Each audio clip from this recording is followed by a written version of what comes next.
Okay, so good evening to everybody. This club is almost 5 years old, and we meet every month for a new Excel subject. And today we have Christian with us. He's going to introduce himself and the subject for today. So Christian, the floor is yours. Thank you very much. Let me share my screen. It should be this screen. Share. Please confirm you can see my screen. Yes, we can. Yes. Okay, thank you very much. Hello, everyone, and thank you all for joining my session when you could do anything else and be anywhere. Thank you, Israel, for the invitation, and I'm really glad to be here. This is my first time speaking at your user group, and I hope my session will be useful for all of you, regardless of your level of Excel, and you will learn at least one new thing today. So if this is the case, I'm more than happy. My session today is an introduction, an overview on Power Query joins, regardless if we are talking about Excel or Power BI or Microsoft Fabric data flows, where the joins are more or less the same. And hopefully we can fit in 1 hour 15, something like this, depending on your interest on it and how many questions do we have. So please raise your hand who of you owned one of these, or one of this, or one of this. What do they all have in common? They're obsolete, right? Technology moved on, leaving them in the past. But who remembers the first aha moment and the feeling when finally mastered VLOOKUP and wanted to get a t-shirt like this? I bet it was wow, but is it still relevant in 2024? It might be. For certain use cases, it might be. We might know about XLOOKUP, upgrading VLOOKUP, but there are better things, or not necessarily better. There are other ways how to master the joins and the lookups. And after this session, I want all of you to be able to say this. Whoever saw the movie knows what I'm talking about, but after this session, I would really love for you to be able to say this. I have a very particular set of skills doing joins and doing lookups. Well, a few words about myself. I'm a former project manager turned into a data guy 10 years ago when I discovered Power Query and the Power Pivot in Excel. I set for different certifications since then on Microsoft, on Fabric, on Power BI, on Excel, on some other Office tools. I'm the organizer of Romania Power BI Modern Excel User Group. Since 2021, we are meeting twice a month. And since 2 years, I'm a Microsoft MVP. And starting this year, I'm an MVP for both Excel and Power BI. Feel free to connect with me on LinkedIn, and where I'm sharing everything I know on different topics, data related, let's say it like this. So the session plan for today. We'll do a bit of overview at the beginning. I'll be presenting the join kinds and the standard joins and the new joins that appear this year. I'll be presenting some extra joins like full anti and cross joins, which are not necessarily directly available in the user interface. Then I will do a demo with demoing all the type of joins, including fuzzy match and some use cases. And then some Q&A in the end, and we'll wrap up. So what are joins? For those of you coming from the IT database world, these are the well-known joins in SQL with some extra options and particular properties and capabilities. But for those of us like me, coming from the business or Excel world, these are the VLOOKUPs that we know, and these are the VLOOKUP is what we can relate to. Joins are the process of combining two queries or tables using merge in Power Query based on common fields, which is the main purpose. Just like in VLOOKUPs, you have to have common fields. This operation is essential for data cleaning, data modeling, and analysis. And the implications of not knowing and not doing the right joins can be really significant. One thing to note here, merge query feature. So the merge feature in Power Query supports query folding. And for whoever doesn't know what query folding is, this means that these merging operations that we are doing in Power Query will be transformed into a native SQL query automatically by Power Query and sending the query, the native query to the data source and make the data source execute it. So think about it like this. If you are trying to do joins out of SQL database or an Access database, Power Query knows how to transform whatever we are doing using the user interface into a SQL query and sending it to the database, offloading the load to the local application. But why are we using merge? Well, there are three different reasons: to enrich data, to increase or decrease the number of rows. And we'll see more about it in the demos today. There are 6 types of joins using the user interface in Power Query, and two additional type of joins that appear this year in Power Query and are available also in Excel, but only in M language. So we have to do a bit of tinkering on the formulas, and I will show you what this new type of joins are. As Excel and joins are more or less a low code or no code solution, let's say like this, UI, the user interface, and the merge operation inside the Power Query editor, it's here. We can find it here on the home button. And I will explain you a bit more during the demo, what type of joins do we have and so on. I want to ask something. If I brought the data from SQL Server to Excel to the data model, and I do a merge, it will still go to the server to do it, or it will do it locally? Yeah, it will go to the server, and this is how I will show you during the demo today. Okay, that's new for me. So query folding is something that you don't want to break because you are offloading everything from Excel and sending it directly to the source. Okay. And the demo today will be based on SQL data. It's an Azure SQL database. So when we are doing merges in Power Query, we will be presented with a screen like this.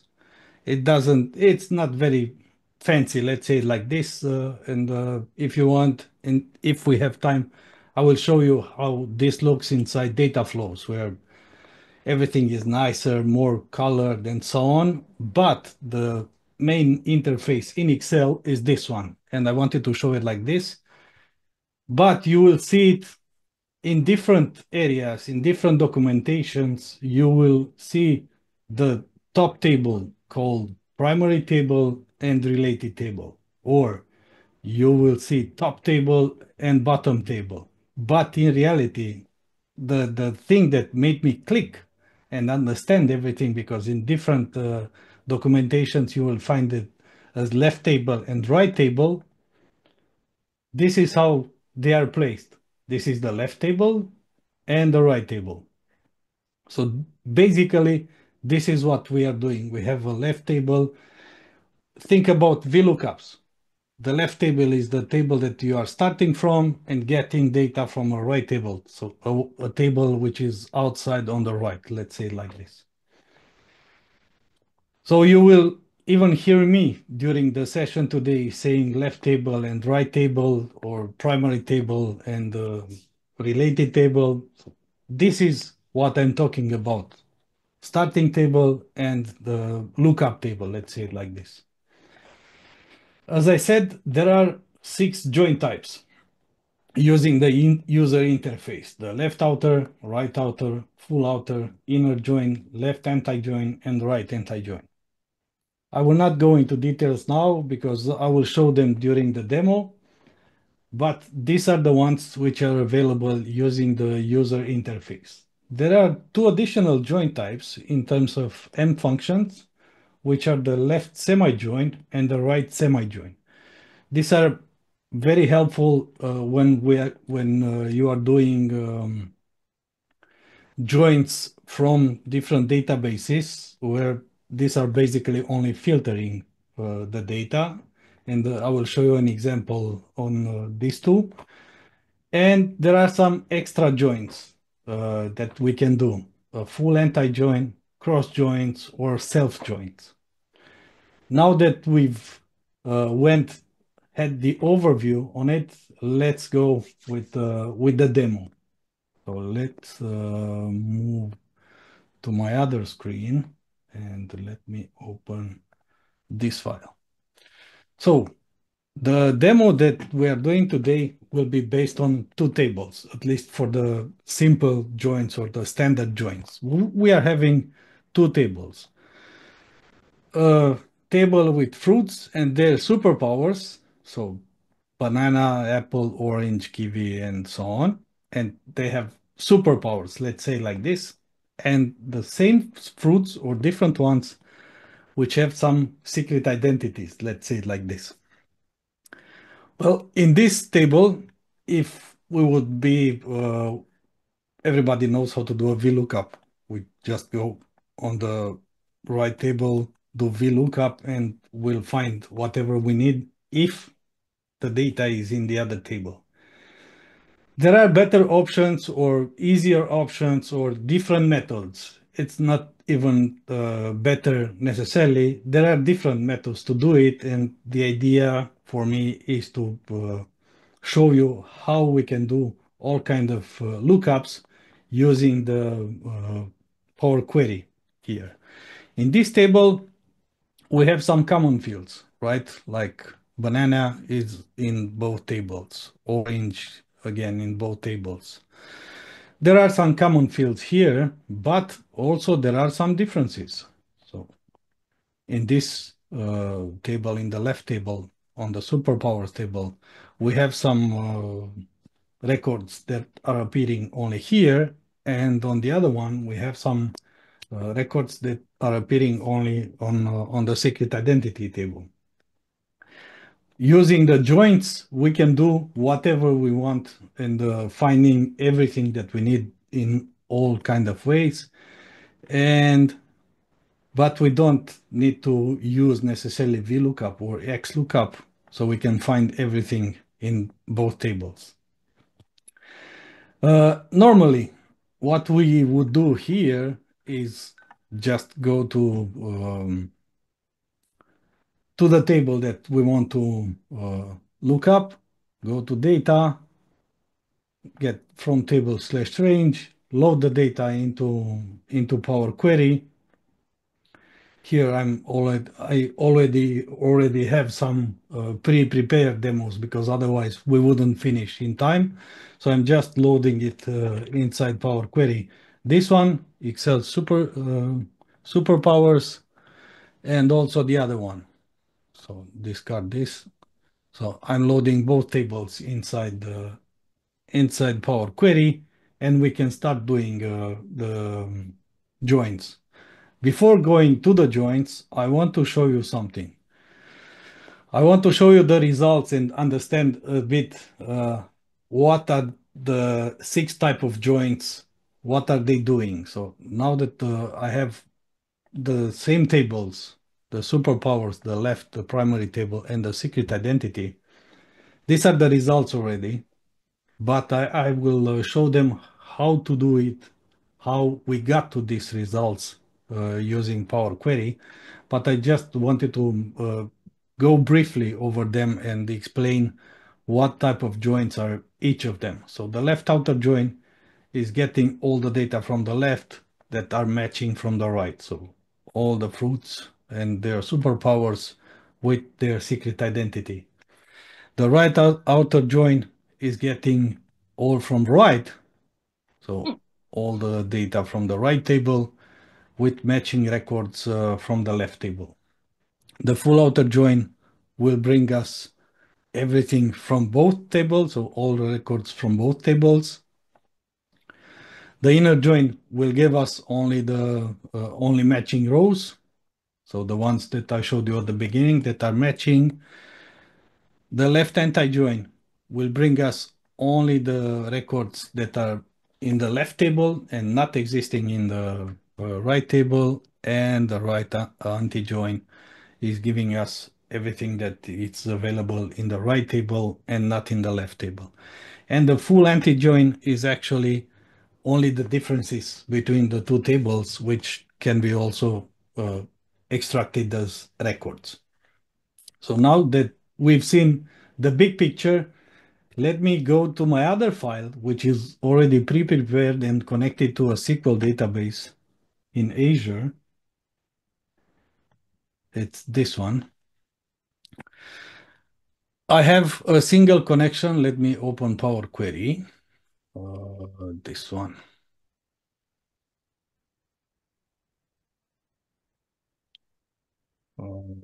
Like this. And let me go in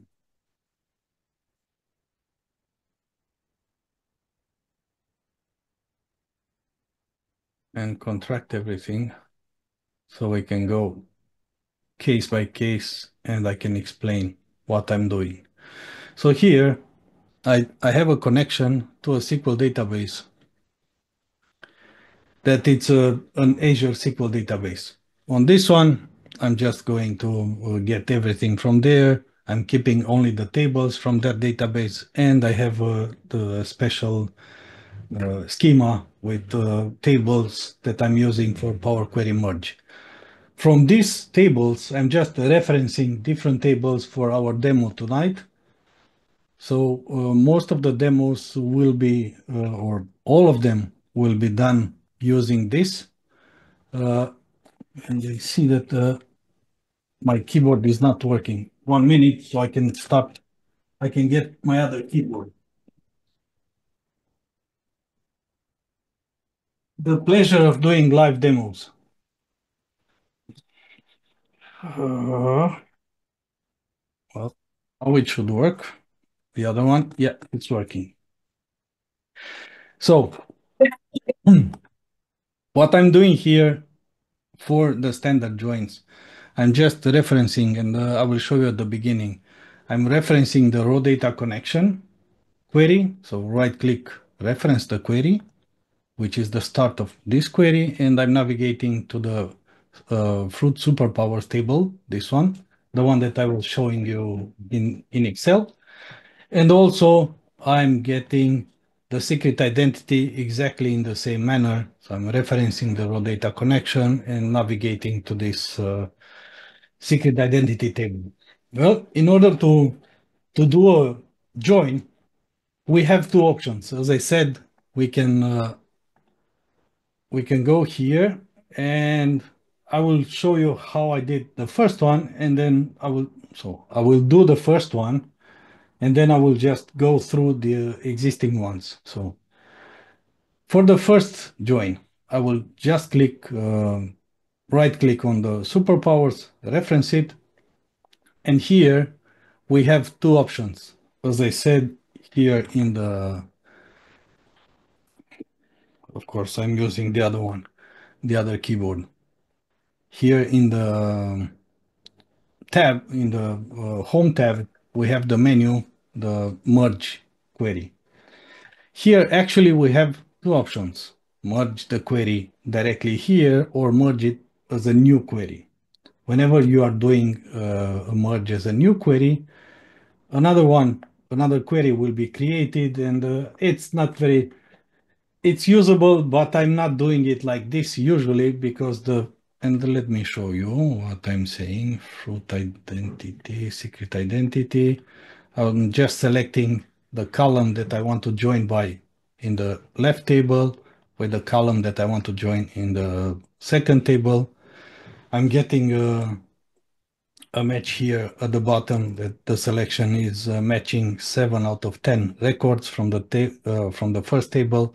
I'm clicking OK and see I'm getting a new query where the first step in the query is directly a table.nested join, and it's pretty difficult to follow them like this. So I'm not doing it like this usually. So I will delete this one and come back to the superpowers, the one that I referenced. And this is the reason why I'm starting from my own query, reference it, so I know that my first step is fruit superpowers, this one, and I'm doing a merge here. And when I'm doing the merge, I'm just selecting the table that I want to join it with. I'm selecting the columns that I want to join by. The default join is here presented. The join kind, it's a left outer join. And it's already saying all from first matching from second, pressing OK. And this is it. This is the join that we did. And on every type of join, we are getting an additional column. Well, you will see that in most cases, we are having an additional column returning data for the matching records, like here, for example. So if I'm clicking the white space near the table here on the bottom, I'm seeing a preview of the data. So for this banana that I had in my left table, I'm getting a match in the secret identity, and I can return anything from the second table. So I can return both fruit and the secret identity. But for the ones that are not having a match in the second table, I'm not getting anything. So the table is null. It's just a matter of expanding it afterwards. So it makes no sense to expand the fruit name, the column that I did the join by. And yes, I can use or keep. And let me show you what does it mean to keep or to not keep the name of the query. So if I'm going to the previous step, you will see that the name of the column is fruit secret identity. When I did the expand, and let me delete it, I have an option here to use original column as prefix. I keep it, and I'm getting all the columns from the second query plus the prefix. So this is the prefix, and this is the name from the column name from the second query. If I don't want to have it, I'm just, whenever I'm doing the expand, I'm unselecting this one, and I'm getting only what I'm interested in. As you can see, for all of the columns in my first table, I'm getting all the data, the matching data in the second table. This is the left join.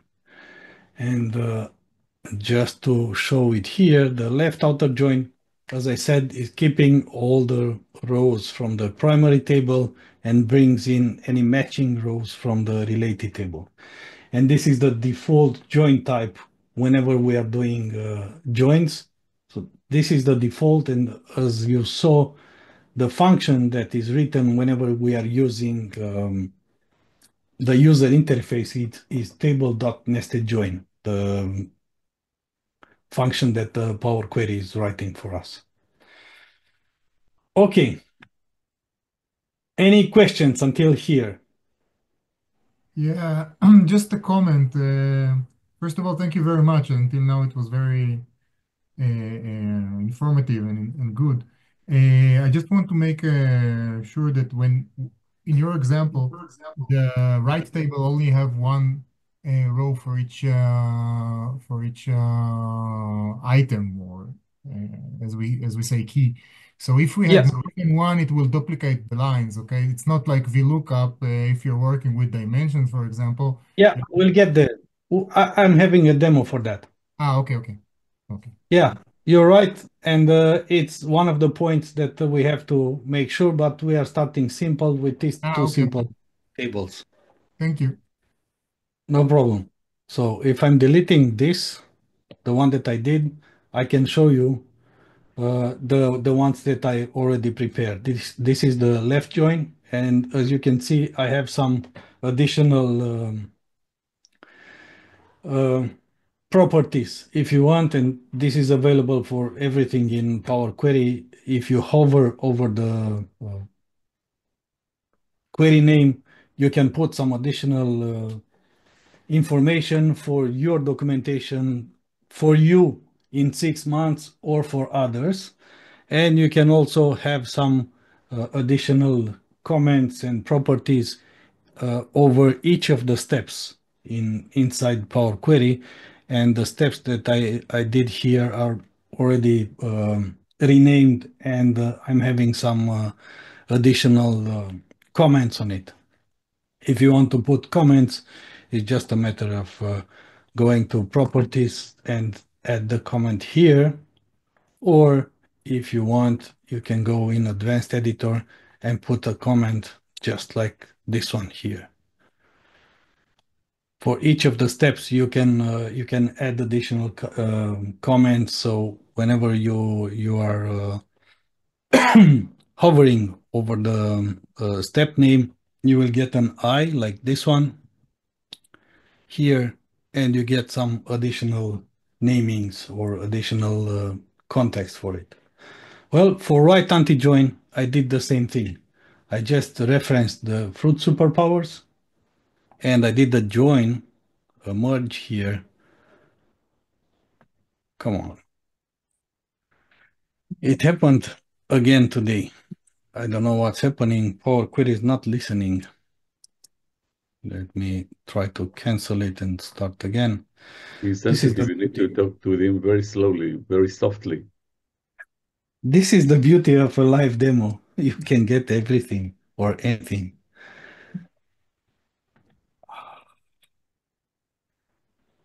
I think I will have to kill Excel. No, not this one. This one. Yeah. Well, Excel just crashed. The beauty of a live demo. Let me stop sharing and let You me... have 8 rows. It's a lot for Excel, using 8 rows. No, it's not that. Let me go with the Control Shift Escape and Task Manager, kill Excel and open it again.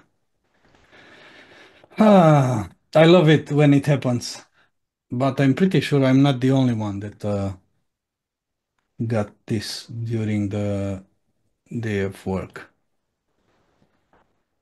And I went through everything before the meetup to make sure everything is working, and it did, up until it doesn't.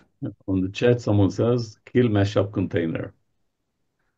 Now I have to kill Excel completely. It's not like in Power BI when you have only the mashup container. So I'm opening. As it was in the movie, if you have to shoot, don't talk. Exactly. My hands are working in meanwhile. So this one, let me share my screen again. This one, and hopefully this time it will work correctly. So go to data. Yeah, by the way, do you know what's the shortcut to open Power Query Editor? Alt F12. Yes. Alt F12 is to open Power Query Editor.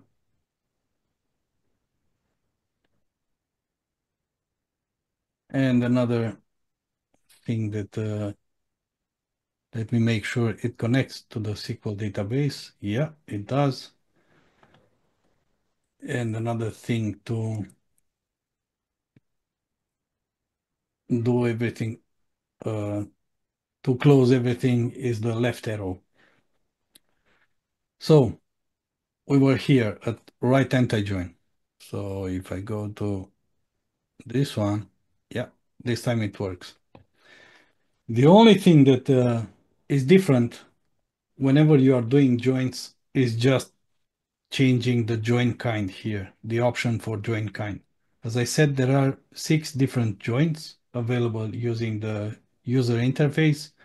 The left outer join is the default one, but for right anti-join is just choosing the right anti-join, which is basically the same thing like left anti-join, but for lazy people, you don't want to change the order of the queries.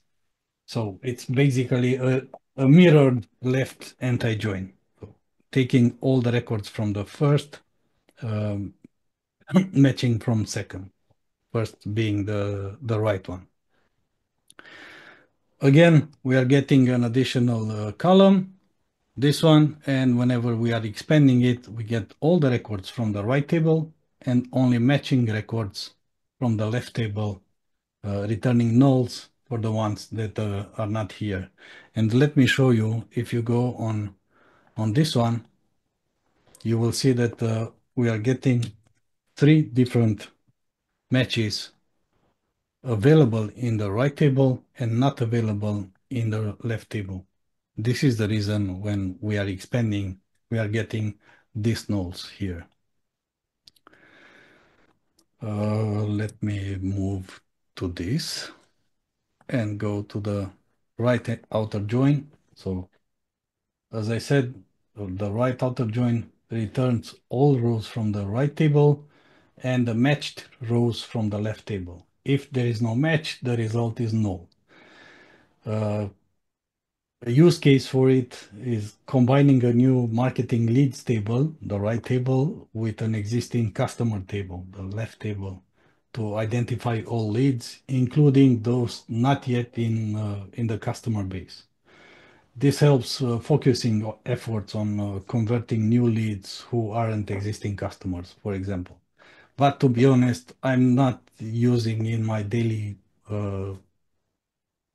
work too much the right anti-join. I'm doing a left anti-join starting from the right table, and it's the same thing. Well, going to the next one. Full outer join starts exactly like the other ones, referencing the root superpowers table and choosing here on the merge table the full outer join as an option. And as I said, this is bringing all the records from both tables. And whenever we are expanding it, so see, as you can see here, I'm having just like the right outer join before. I'm seeing everything that it's only in the right table and all the records from the left table with nulls for the ones that I don't have a match like this one. So whenever I'm expanding, I'm getting all the records from both tables. Sometimes it's necessary to do it like this. And as I said, it brings all the rows from both the primary and the secondary table, right and left table. As I said, I'm using terms interchangeably. Think about a use case for this is consolidating issue logs from 2 different project management systems. A full outer join will list all the issues from both systems, allowing you to identify duplicates or issues unique to each of system that for comprehensive tracking. It can be useful from time to time. I'm not using it too much in my real life, but it's one of the joins that we need to go over it. The inner join. Inner join is actually another option. As I said, I'm doing the same thing, the fruit superpowers, and whenever I'm doing the merge, I'm choosing inner join and I'm getting only matching rows. For these ones, it's really easy. Whenever you are expanding, you will see a match between the left table and the right table, and it's all good. It works as expected. it shouldn't be. This is basically the VLOOKUP when everything works and you have it only once. This is the inner join. And Israel, you said that about joins, you wanted to see how is it Power Query sending the query to the SQL database. Yes. One thing to check here, if you right click on the step, you will see this view native query. Whenever query folding is enabled, or Power Query could replay or could write the SQL query, you will see this available. Whenever it cannot fold or the data source is not foldable, like another Excel file or CSV or so on, this option will be grayed out, just like this one. And if you click on it, you will see that you will get a SQL query. This is actually the SQL query that is sent directly to the database. And this is one thing for inner join. You will see that it's explicitly doing an inner join, a SQL inner join. But for this ones, for right outer join, for example, you will see the view native query. It will do a right outer join. So the SQL query is still here. And if you take this query, copy it, and go to SSMS or Azure Data Studio and run it, it will run no problem. And In the this same is speed. It Sorry? will run on the SSMS in the same speed. Yeah. Okay. Nobody says that this is the best and the most optimized query that can be written, but at least the load goes directly to the database and not to the local machine. This is the good thing to try to use or try to leverage query folding. And it's really, really important to do all the steps that you can do that folds at the beginning of a query and keep the ones that are breaking query folding, like adding indexes or I don't know, fuzzy matching. These are breaking query folding and everything gets loaded into memory and then everything starts from memory. So keep the query folding as much as you can at the beginning and do the steps that are breaking query folding at the end of a query. So as I said, inner join is just bringing it returns only the rows where there is a match in both tables. And as a use case, think about joining a table of website users with a table of recent online purchases to analyze the buying behavior of users who have made a purchase. This excludes users that haven't purchased, focusing the analysis on active buyers. One use case. I'm pretty sure you can find additional use cases for it. Left anti-join. Well, the left anti-join is more or less the basically it's giving you everything that it's only in the first table, in the left table. So we are starting from fruit superpowers, doing a left anti-join here.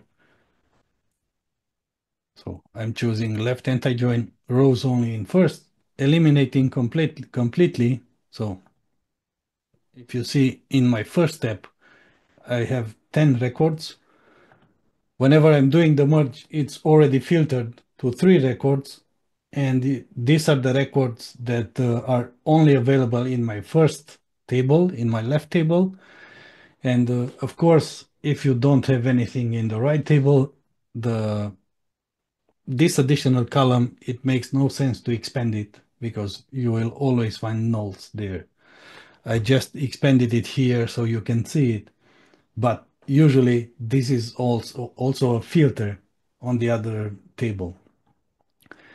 And if you check the query folding, see, this is a different query that it's written with 2 different selects with where not exists. It's not necessarily the very pretty because the naming conventions here is a bit different, but this is a way of filtering data and showing only the data in the first table.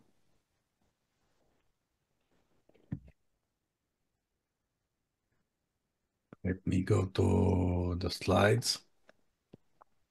Yeah, I forgot to mention on the inner join, but it's okay. As you saw here on the left outer join, this is the default join type for table.nested join, which is the function that Power Query writes whenever we are doing the merge using the user interface. But for inner join, this is the default join type for a different function that is also doing joins, table.join in Power Query. So whenever you get more advanced into Power Query and start using the M language, you might find table.join more useful from time to time, but the default join type whenever you are doing table.join is inner join. So pay attention to this. As I said, left anti-join is returning only rows from the left table that do not have a matching rows in the left table. Think about identifying inventory items that have not been sold in the past year by comparing the full inventory list, the left table with sales, the right table. The left anti-join will list items with no sales, helping decisions about discontinuing or taking out some of the products. It can be really useful from time to time. Well, the right anti-join is just like the left join and the right join, the beginning ones, but in mirror, it's a kind of left anti-join in mirror. It's returning only the records that are available in my second table and not present in my left table. And this is also just an option of choosing the join kind here, the right anti-join, showing only records in the right table. But as you can see, we are starting from 10 records. And don't be afraid if you get something like this, because here in this nested table, we have all the records from the right table that we need to expand. This is one of the places where many beginners got scary. So think about a table with 1,000 records or 10,000 records, and you get only something like this whenever you are doing a merge. I've seen beginners getting scared. So, oh, I did something wrong. No, it's not wrong. If you click on the white space here near the table, near the nested table, you will see a preview. And you need to expand it to get only the records from the right table.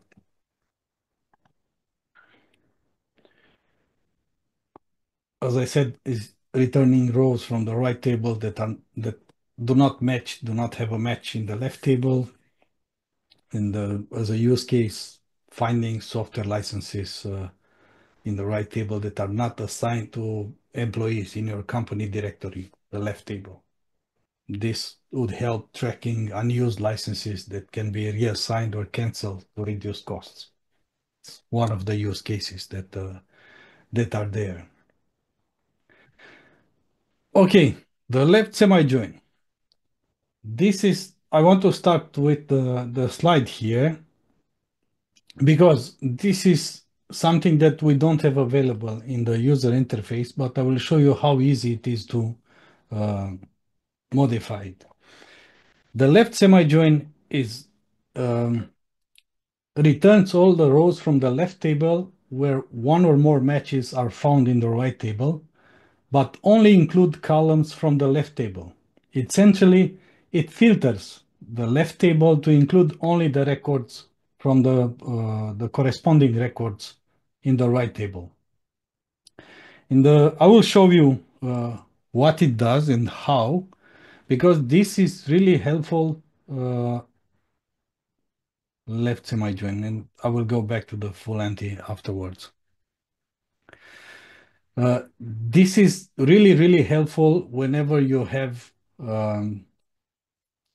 you can leverage query folding, Israel, because you can send directly a filtering query to the data source, and that's it. So I'm just referencing the fruit superpowers, and I'm doing a normal merge here. But after I'm doing the merge, let me show you what I did here. See here, I don't have anything because I already modified it. So I did a left outer join. But let me show you what I modified it here. Let me copy this.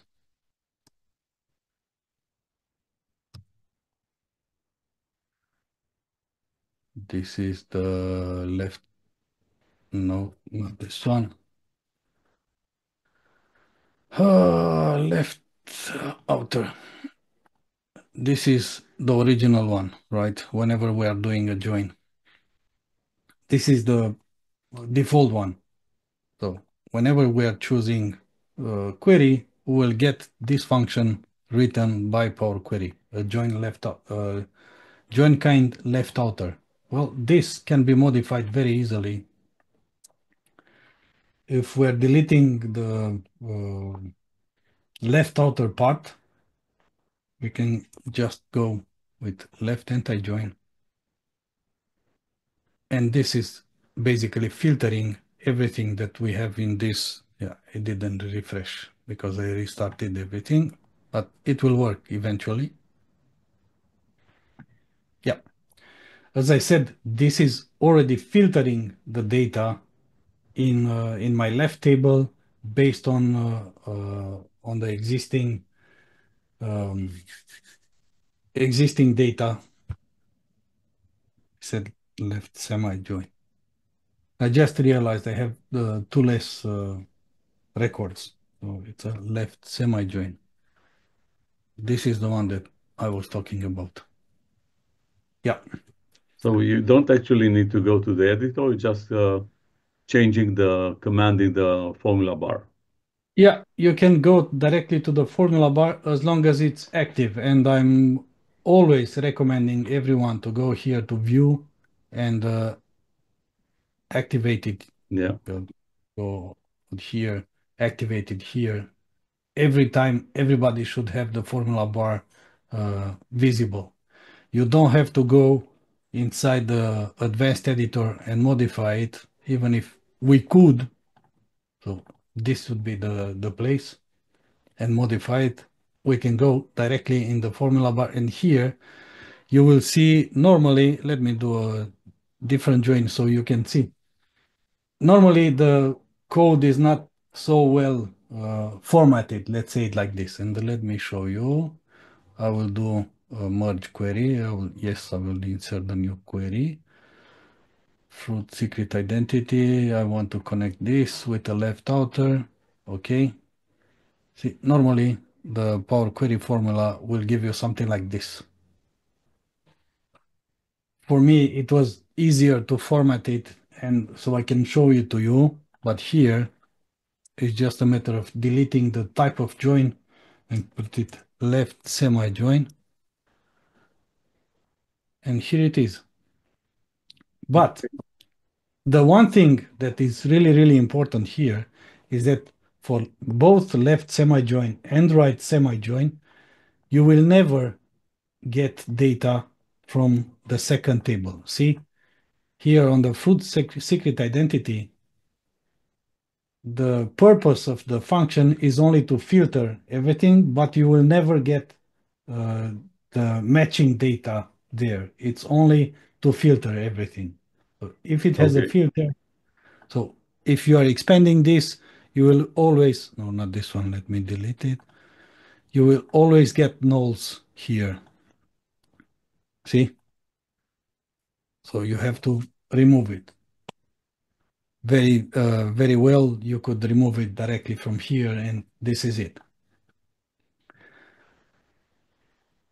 As I said, it's not available. As I said, this was new to me, so at least one thing I learned today. Well, I'm glad. And it's the same with the right semi-join. So if I'm going here on with the same table, starting from fruit superpowers, my left join, and doing nested join, but just putting right semi-join. So here is also right outer officially, or using the user interface, you can get a right outer. You can just modify it, right semi-join, and this is available only through the user interface. And just like the other ones, you will get nulls from my left table and only the records that are matching in my left table. So if I'm expanding it and deleting the nulls, I'm just getting everything from my left table. And let me show you what we have here in terms of native query.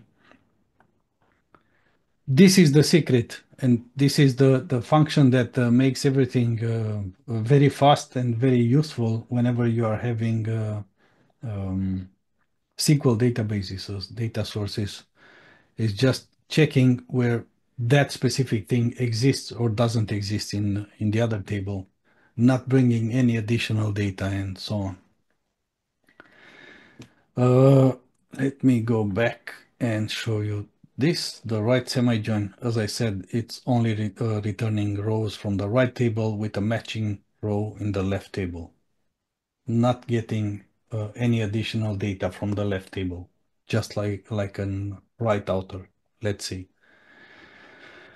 Okay, I wanted to show you, and I skipped it, and the full anti-join, which is not an actual join, but it's a combination of joins. This full anti-join, this query that I did here, it's basically a combination of the left anti-join that I have here and the right anti-join. And let me show you how I did it. I just referenced the left anti-join, so only matching from the only records from the left table. And I'm not doing a merge here. I'm doing an append to this table. I'm appending the right anti-join result, this one, to get everything that are not matching in both tables. It's really, really easy. It's just appending whatever exists only in the left table with whatever exists in the right table, putting them together, you will get only the differences. So it's the inverse of inner join, if we can say it like this. So only mismatching rows, not only matching rows. But we have some additional ways of doing joins. This is the one that I already showed. We can do joins directly from using the M language. So think about it like this. Alt-3. I have a single step in this query. What I did, I'm just selecting the column names, the fruit superpowers column names, and I'm using a table.join here. Let me zoom in. So think about it like this. If we would use directly the advanced editor and write a single line of code, which is formatted here with selecting columns from this join, table.join this time, using the left semi here, and putting and keeping only the fruit superpowers column names, we can have the same type of join without additional columns, without everything, in a single line. So based on the experience and going forward, depending on the needs, using the advanced editor, we can streamline everything and the queries much more, much better if we know a bit of M in the future. But also there is another thing that I wanted to show you here. I'm doing the same referencing on fruit superpowers, and I'm doing a merge here. As you can see, I cannot show you the pop-up window because it's not visible here because I modified a bit the step. What do you see here? Instead of the join kind, left anti, left outer, right outer, left semi, I just placed a number here, which is 0. If I'm modifying the number, this is the inner join. If I'm modifying this number to 1, I'm getting a different type of result. If I'm modifying it with a 2, not here, through 3, I'm getting a different type of join. Why is that? Because basically what Power Query does, and let me show you something really quick. In Power Query, if you are deleting everything after a function, including the parentheses, and press enter, you will get the documentation on that query, and you will get parameters. You'll get everything on about that specific function and some examples here. And if you go here to see the parameters, you can choose the parameters from here and write up the key columns and so on. But on join kinds, you can modify it. If I'm putting the join kind inner, I will get the 0. If I'm putting the left outer, this is the number 1, and so on. This is why from time to time, you have to know that these things are there and you can modify them depending on your needs, because if you want to streamline the queries and the merging, you can do it so much faster. See, it falls, and I'm getting the speed of this type of query is way faster than if I would get anything or everything in run and then do the joins and so on. Well, any questions until now? I think we are good with the slides. Yeah. If there are no questions, let's go to the next type of joints, the ones that I was asked about. Doing single column joints or multiple column joints. I have 2 additional tables here. A table with Power Query wizards, let's say like this, with some wizard ID, first name, last name, and specialty. And I have a list of projects on where these Power Query wizards are working on, like this one, project ID, A, B, C, D, and so on, first name, last name, and the project description. Let's say I want to bring, for each of the wizards here, I want to bring the project, the description that he's working on. What can I do? I will just reference the Power Query wizard table. This is why I'm doing the referencing the table and not starting with the table.join directly from here. So I'm referencing this table, and I'm doing a standard left outer join based on the first name. This is what we've learned, right? And it should work.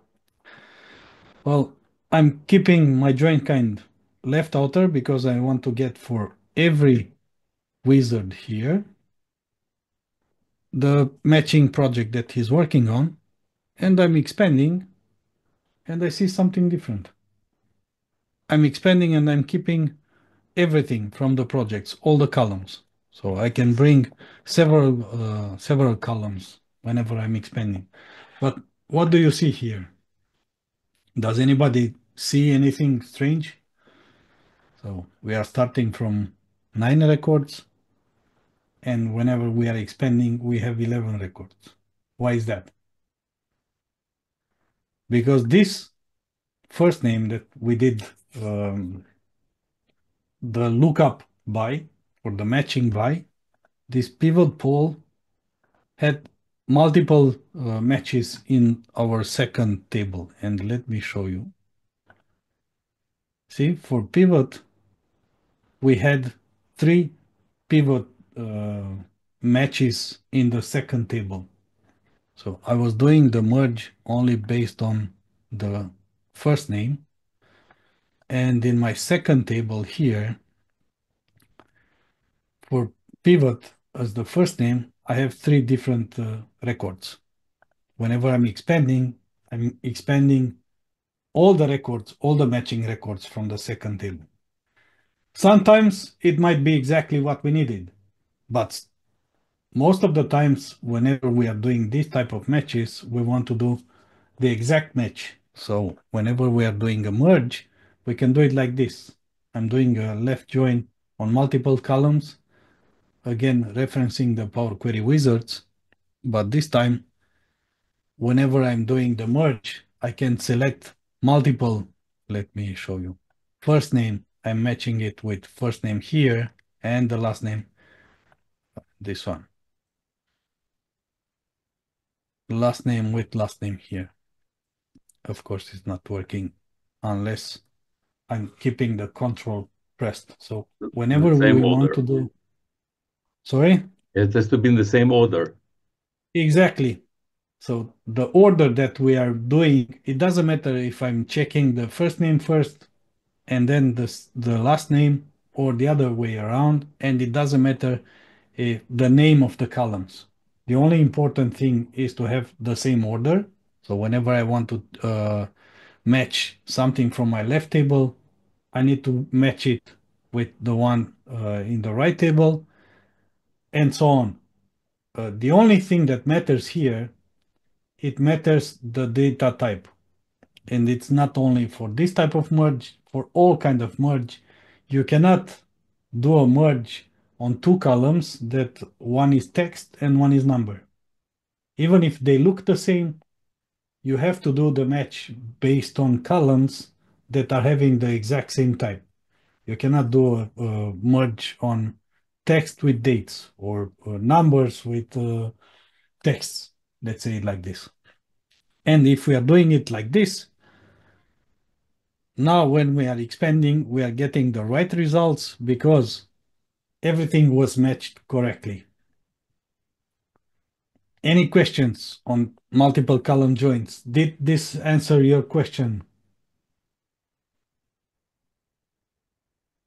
I don't know, one of the participants was asking me about the multiple column joins. I hope it did. Yeah, we hope he's still alive.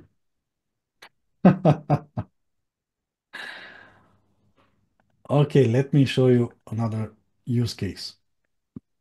I have two different tables, the wizards. So this one is also coming from the raw data connection, and I'm navigating to this wizards table and wizard projects.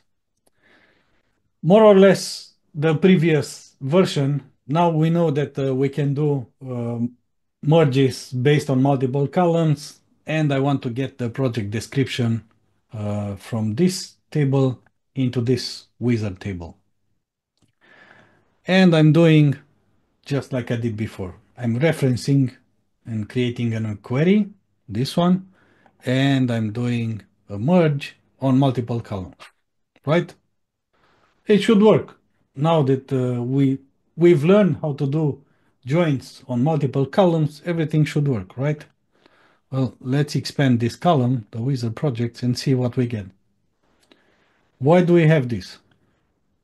Well, if we check carefully for the ones that are not here, what do we have in our wizard project table? I have a mismatch. Query is written with double R. Fiona here is with 2 N's, and in my initial table is with a single N. There are close, but not really, not exactly. And as Power Query is doing, is case sensitive and is trying to do the merge exactly on whatever it has there, The result is this. Only 2 records matched. So I did a left outer join here, but only 2. Yeah, let me go again. Estimated matches, the selection matches 2 out of 9 from the first table. Why is this? Because there are different ways of spelling the names. How do we solve this? Well, there is an option to do this, and I will show you now. I created a different query, this wizard and project fuzzy, and I'm doing a fuzzy merge. So whenever we are doing the merge based on multiple columns, like here, we have another option here. This one, use fuzzy matching to perform the merge. Whenever we are checking it, let me modify it and show you live what's happening. So if we are doing a left outer table, this is the initial match, right? If I'm checking this, use fuzzy matching to perform the merge, the selection matches 9 records out of 9. It's much better, but why? If we go to fuzzy matching options, these are already modified. The default here, the similarity threshold, is 0.8. So if I'm modifying it like this, you will see that only 8 matches out of 9 were found. So I had to go down and modify it. So 1 is 100% similarity match, so the exact match. 0 is no match. So whenever we go from 0.8, the default, lower, we will losing the similarity threshold. Let's put it like this. And here I modified it to 0.3, and I have 2 additional options here. The ignore casing. So whenever, as I said, Power Query is case sensitive, it can ignore casing here, and we can write it directly, explicitly, how many matching records to bring back as a match there. And I just wrote it here as 1. And there is an additional thing that can be used here. We can use a transformation table, and I just checked it here. I have a transformation table, and I will show you what this does. But even here, there should be some explanations on it. The transformation table that will be used to map values during the matching process. This table always needs to contain 2 columns, from and to. So make sure that if you're using a transformation table, you have these 2 columns. Let me cancel it. Okay. I hope it didn't break again. So I have a transformation table, this one. So from query, I need to match it with a query with a single R. From Fiona, I need to put it with a single Fiona. From Molly with a single L. And I can have a mapping table from and to. And whenever I'm doing the merge like this, and I'm expanding it, I get the right results. Well, this time the data set is really small and I can check it. But always when you are doing fuzzy matching, please check the returning results, because you can get some, it can get some really tricky, and with large data sets, you can get some pretty strange results. Let's say it like this.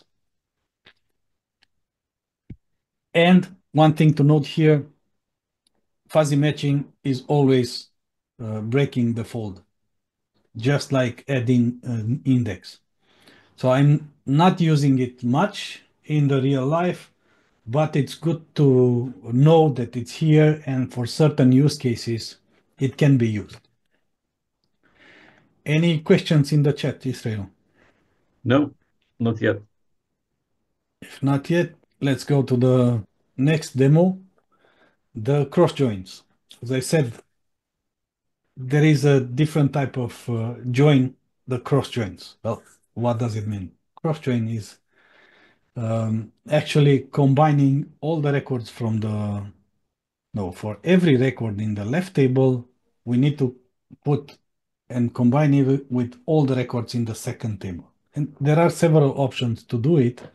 And here I'm showing you two simple data sets. One with some Power BI reports, let's say, and one with Power BI viewers. And I want to make a list with all the Power BI reports. So for each Power BI report, I need to add all the viewers so I can add an additional column afterwards and check it. Yeah, this one needs to be here or doesn't need to be. This guy needs to see this report and so on. There are two options. One, using a very simple method that I'm not sure you've used before, and another one with merge. I will show you the one with merge first, because this is what the session is about. And what should we do whenever we want to use merge for a cross join? Let me show you. I'm just referencing this Power BI reports, and I'm adding with a custom column. So I'm adding a column that is called custom, and it has a number of 1 or whatever, a letter, a number, something that can be used afterwards. The same thing I'm doing for the second report, the second table. So I'm just referencing the Power BI report, the PBI report viewers, this table, referencing it and adding again a column with a 1. Whenever I want to do a join on these two, I'm starting from Power BI reports with ID, this one, which has the column 1, and I'm doing a merge based on this column with the Power BI viewers. What do you think? We were talking about earlier about multiple matches in the second table. For this one, in my first table, I'm getting everything from my second table. From the second one, in my left table, I'm getting everything in my second table. So if I'm checking the preview here, I see that for this report, sales analysis, I can see all the viewers. For my second one, I'm getting all the viewers, and so on. Expanding it will give me all the possible combination between the left table and the right table, just doing a simple merge. It's This 5 type by of 5. merge, sorry? 5 by 5, 25 number. 25 Exactly. rows. Here it's easy because we have very simple data sets, but this can be really dangerous if you have large data sets, and whenever you are doing cross joins with large data sets that are not folding, this can get pretty tricky results. So it can be really resource intensive, let's say it like this. So depending on the needs, think about, I want to do a budget for, I don't know, 3 different divisions in my company. I can do it for every month with all the divisions. I can start something like this. But whenever you are working in a Power BI report, for example, or you have large data sets, cross-join can be very resource intensive. So it's not really fun to use it if you don't know that it's happening. And this can happen using the second option that we have for cross join. And let me show you the second option. So I'm just referencing the first report, the Power BI reports, and I want to add an additional column to this one. And on that additional column, I'm just putting the name of the query, the Power BI report viewers. So if I'm putting the query name directly as an additional column, I will get the exact same thing. And whenever I'm expanding, I'm getting still 25. So inside the additional, whenever you are doing additional columns like this one, besides doing, I don't know, if formulas and so on, we can write PBI report viewers. We can put query names. If we are pressing OK, this is a cross join. It looks easier and much not very hard to remember, but usually it's not as fast as a merge, and it can get the same wrong results if you have big data sets. Let's say it like this.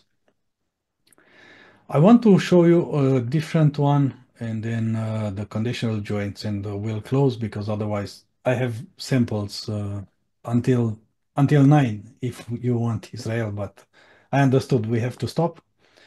I have a different use case. I have a different use case here.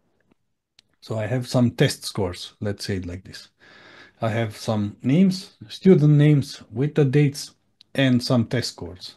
Well, I want to get the previous score for each of the students here. How can we do it? With a single query. It's not very difficult, and I can show you a really cool use case here. So if I'm referencing this query, so I'm starting from test scores. First of all, I'm sorting by name and by date. I'm not sure if you saw it before, but if you're doing double sorting, name and date, you get a 1 here and a 2 here. I'm not sure how visible it is. It looks like Zoom it is not working correctly. No, we know it. It's okay.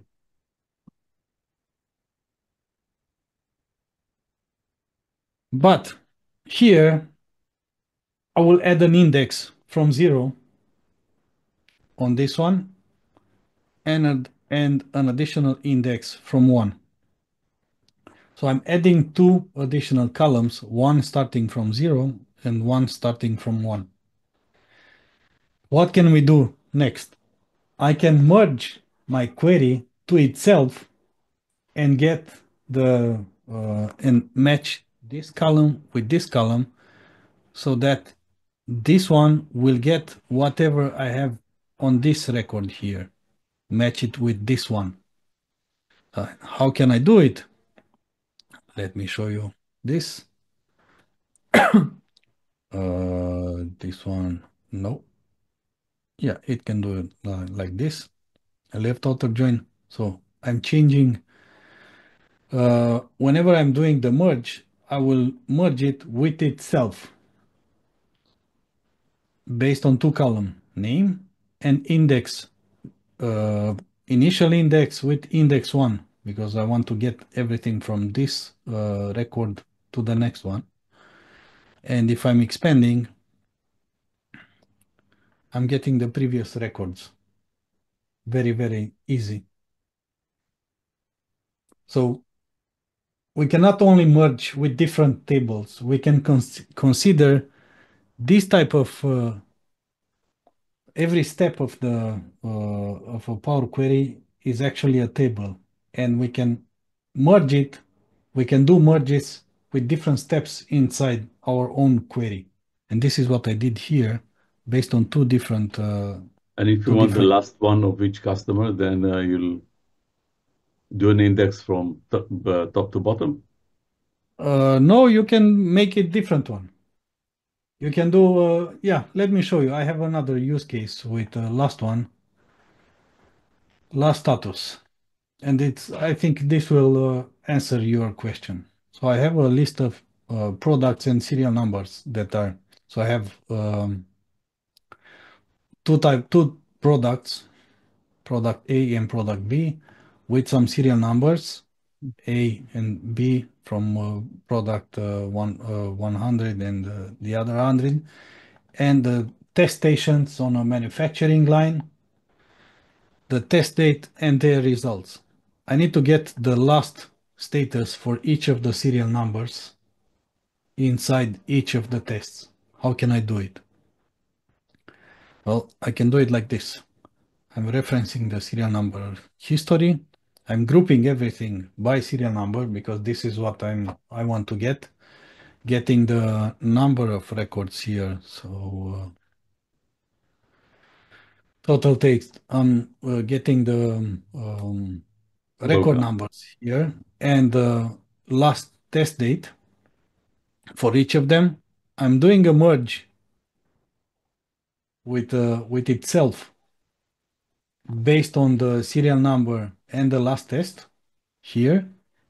So if you're checking the source and the group serial number, so I'm joining the source, and so this table with this table, I'm joining them by serial number and test date, serial number and last test. I'm sorting the rows and removing the columns, and this should be it, right? Oh, yes and no, because we started with whenever we did the group, we saw that we have 4 different serial numbers, and in the end, I had 6 records. Something is not right. So we have the good version also here, and I will provide the file for everybody to play along. I'm referencing the serial number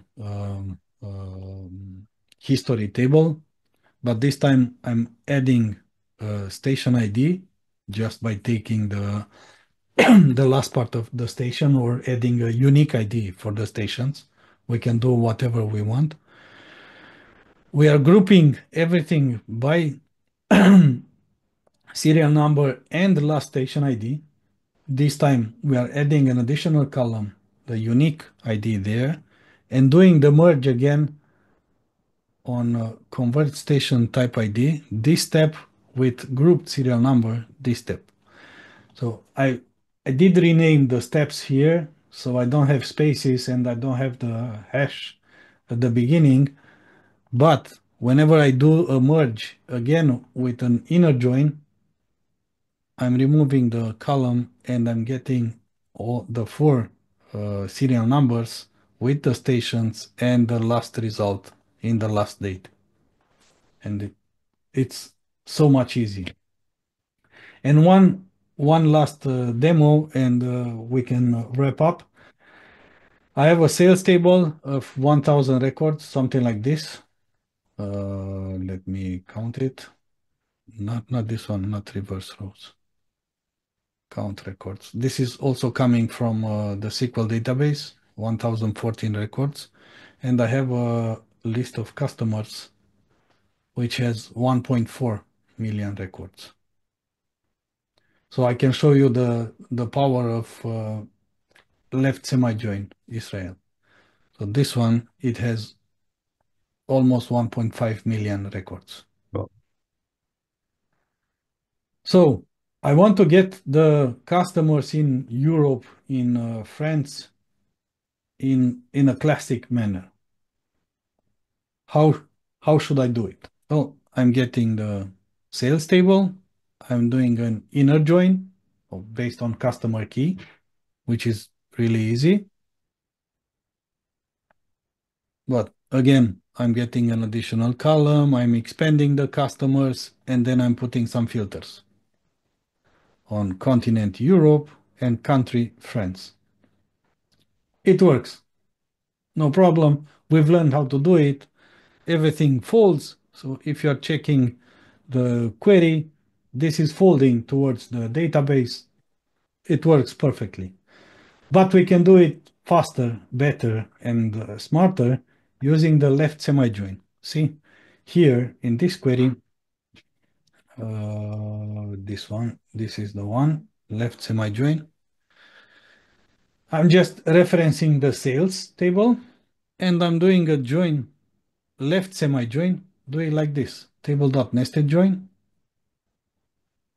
But instead of getting the customers, I'm getting a table.select from customers, putting the condition directly here inside the join for continent Europe and country France, and using the left semi-join. And this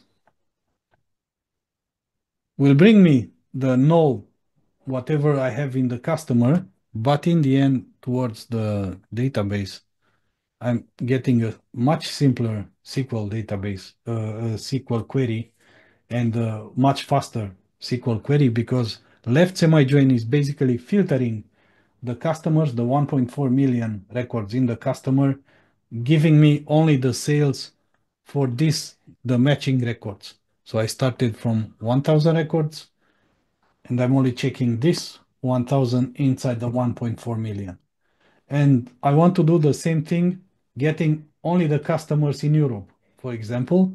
But this is one of the use cases where right semi-join can help, because I'm again starting from sales and I'm doing a right semi-join source with a selection of the customers table.select rows from customer where continent is And this Europe. part, you're writing it in the formula bar. You can write it in the formula bar, or I did wrote it here Yes, directly but in you're the, not using the built-in interface. You have to write it. yeah, this is the M language part that you have to know, that you can filter tables directly before joining, and you can do left semi-join. And I'm keeping only the customers that are having sales in Europe, expanding it, and this is it. If you are checking the view native query, it folds directly and it's really, really fast. And I think I have a comparison here. For the left semi-join, I did a test just before going in, and you can see if we are using the classic method of using joins and then filter and so on, it's not as fast as using the left semi-join. So I did the query timing for both of them, and it's way faster. It's basically half of the time using the left semi-join. So, summary, what did we saw? The overview about joins. We've seen the joint kinds, we've seen the extra joins and the fuzzy matching, plus demos on different use cases. This is a cheat sheet prepared by my friend Rick de Groot. I didn't want to, I cannot draw as easy or as nice as he does. So this is the cheat sheet with all the join types. Don't worry, I can send Israel the slides and you can have it directly. And if not, just go to gorilla.bi. Potential problems if we're not doing data joins. Yes, we can have data duplication, we can have data loss, performance degradations, unintended cross joins, schema drift. We can have all kinds of problems if we are not doing the joins correctly. So we have to have some mitigation strategies. We have to understand the join types, validate join condition. We can do data profiling. So depending on the size of your tables, we can do some table.profile first, use unique identifiers, test the joints with sample data, smaller data, and monitor performance all the time. Do the documentation just like I did for the demo purposes. Of course, in real life, I'm not always putting the comments and everything, but even for you, it's easier afterwards. What to remember after this session, matching columns must be the same type. I think I said it already. Always select the same number of columns in primary and related table. Power Query is case sensitive, so watch out for trailing or leading spaces that can can give you errors whenever you are doing matches. Not removing duplicates in the lookup table will get multiple matches. So if it's intentional, it's okay. But if it's not intentional, it can cause problems. So pay attention to the number of records returned. Always check results for fuzzy matching. And as I said, fuzzy matching will break query folding. Here is a list of resources from Microsoft and this one, the cheat sheet. You can have it here. Thank you all very much. Thank you. I think after your session that before you learn Power Query, you have to go and learn, be a DBA first. No, not necessarily. Not necessarily. After you learn Power Query, you start realizing that there is query folding. There are all kinds of additional stuff that can help you. I still remember 2015, 16, when I was so happy that I can ask my IT friends to give me the SQL query and just paste it inside Power Query and get some results, but breaking the fold directly from the beginning because I didn't know it exists.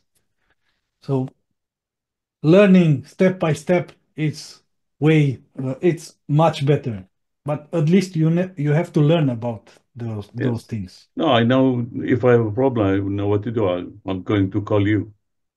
Okay, no problem. Yeah. This is why we are doing user groups, to learn from each other. Correct. I'm also doing a user group in Romania, and I've learned so much from the community. And this is my way of giving back to the community whatever I've learned. I think for Excel, you can learn Excel from everybody. Everybody has a trick or does something. It never stops. Yeah, totally. So thank you again. It was very informative. And Thank you. We'll be in touch. And I'll wait for your files to send them. Yeah, I will send them tonight. Okay. Thank you. Bye-bye. See you next month. Thank you. Bye-bye.